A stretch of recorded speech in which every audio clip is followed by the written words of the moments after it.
Hi అండి. Hi madam. ప్రజా దర్బార్ ఏర్పాటు చేశారు కదా, అది మీకు ఎలా అనిపిస్తుంది? మాకు ప్రజా దర్బార్ అంటే ఇప్పుడు మాకు సమస్య క్లియర్ అయితే మాకు దర్బార్ బాగుంది అనిపిస్తుంది.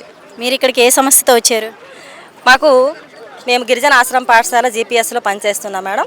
కాంట్రాక్ట్ టీచర్స్ కానీ మరి ప్రతి సంవత్సరం కూడా మాకు రెన్యువల్ అనేది ఆఫీసర్ చుట్టూ తిరిగితే కానీ మాకు రెన్యువల్ అవ్వట్లేదు. కానీ మేము స్వచ్ఛందంగా వర్క్ చేయడం అనేది జరుగుతుంది. ఇప్పుడు కూడా మేము స్కూల్కి వెళ్తూనే వస్తున్నాం. సెలవు అడిగేసి మరి ఇప్పుడు రావాల్సి వచ్చింది పరిస్థితి అదే.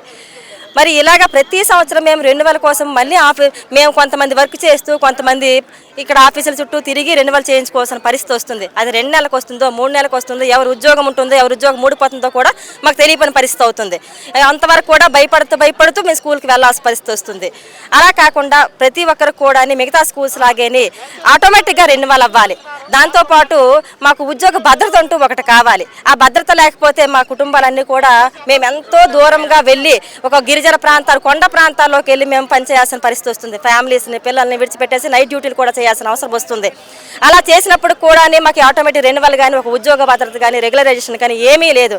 అది 2014 జూన్ 2 అంతకు ముందే ఉండేటటువంటి మన రాజశేఖర రెడ్డి గారి హయాంలో ఉండేటువంటి కాంట్రాక్ట్ టీచర్స్కి మాత్రమే రెగ్యులరైజేషన్ అయ్యింది. ఆ తర్వాత టీడీపీ వచ్చిన హయాంలో వచ్చినటువంటి మిగతా ఎవరికి కూడా మేమందరం కూడా టీడీపీ హయాంలోనే రిక్రూట్మెంట్ అయ్యాము. మాకెవరు కూడా ఇంతవరకు రెగ్యులరైజేషన్ రెన్యువల్ రెండు ఏవి అవ్వట్లేదు. అంటే రెగ్యులరైజేషన్ ప్రాసెస్లో ఉంది, కాకపోతే మమ్మల్ని అయితే రెగ్యులర్ చేయలేదు. ఇంకా 1284 మంది మేము రెగ్యులరైజేషన్ అవ్వడానికి ఇంకా మిగిలి ఉన్నాం సార్. ఒకవేళ డిఎస్సి అన్నారా, ఆ డిఎస్సికి మాకు చాలా మంది ఉన్నాము. ఇందులోని చాలా మంది 40+, 45+ ఉన్న వాళ్ళు కూడా ఉన్నారు. ఒకవేళ వాళ్ళతో పాటు ఇప్పుడు డిఎస్సి రాసినా సరే వాళ్ళకి ఎంత పోరాడినా సరే మాకు అక్కడ ఏది ఉండదు. ఇది చేస్తే ఆ ఏజు ఇది కూడా లేదు మాకు.